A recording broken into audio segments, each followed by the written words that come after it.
Bilang na ang mga araw nang ibinibentang 27 pesos kada kilo na NFA rice sa merkado. Hanggang Agosto na lang kasi aabot ang huling batch ng inangkat na NFA rice.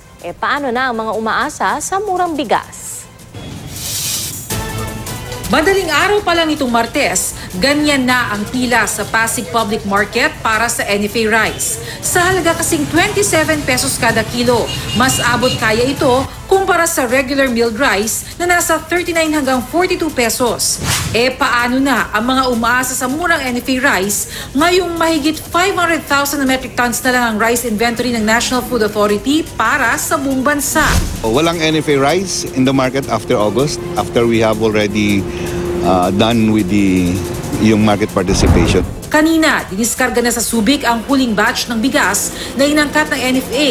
18,000 metric tons galing Pakistan.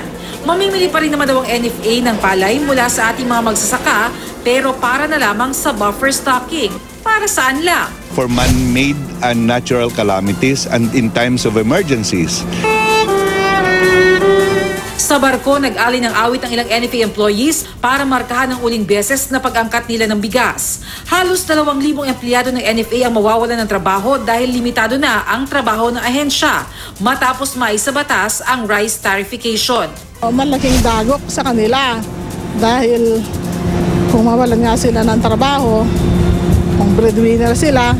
At kahit mga mamimili, kabado, ang pinakamura kasi ngayong commercial rice sa ilang palengke ay 32 pesos.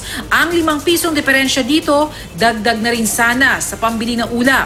May agam-agam din ng retailers. Taas na yan kasi wala na imported eh.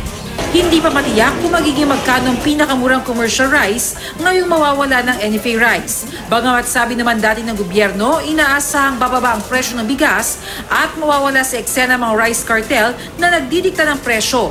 Ngayong wala ng limitasyon ang pag-angkat ng bigas ng mga pribadong kumpanya. Bernadette Reyes, GMA News.